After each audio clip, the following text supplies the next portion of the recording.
আসসালামু আলাইকুম দর্শক, দেখেন আজকে আমরা টাঙ্কির পানি কিছু কমাইব। মানে নিচে যে ময়লা জমছে, তো ওইটা কিছু পানির সাথে ফালাই দিতে হবে, পরিষ্কার করবো। অনেক দিন ধরা হয় না, তো তাই ওইটা আটকাই গেছে। ওইটা আস্তে আস্তে খুললা, তারপরে ওই জায়গায় আলাদা পাইপ লাগায় পানি ছাড়তে হবে। নামা হইতেছে টাঙ্কির ভিতরে, ওই জায়গায় পাইপের মাথাটা নেটিং করে দিতে হবে, জানি মাছটা না বাইরে পানির সাথে। ঠিক আছে,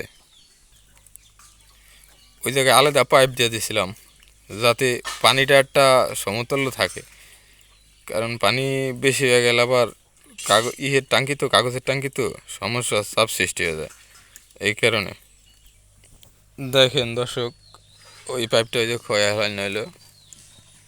এখন আমরা এই ছোটো যে পাইপটা আছে না, ওই পাইপটা লাগাইমু, ইসে লাগায় তারপরে পানিটা ছাইড়ে দিমু।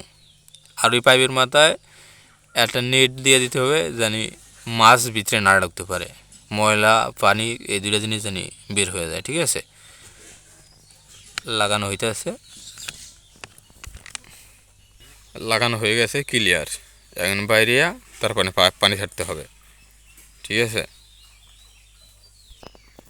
এখন লাইনটা এই জায়গাতে ছাড়লেই পানি পড়বে। ওই দর্শক দেখেন পানি আছে, ওই যে পানি পড়তে হবে। এটা কিন্তু পরিষ্কার পানি, এটা ময়লা পানি। ওই যে নিচে যে পানিটা আছে না, সেই পানি এটা। ওই দেখেন পানিটা কোনো বিষয়টা ভালো না। যে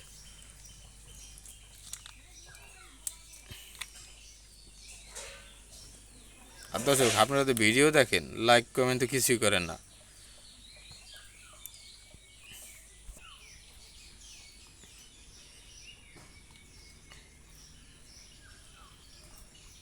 দর্শক সবাই দোয়া করবেন যেন আমরা আরও বড় পরিসরে মাছের প্রজেক্ট করতে পারি, ইনশাআল্লাহ। আর আপনারাও করবেন, চেষ্টা করবেন, কারণ এই ব্যবসা অনেক লাভজনক ব্যবসা। ঠিক আছে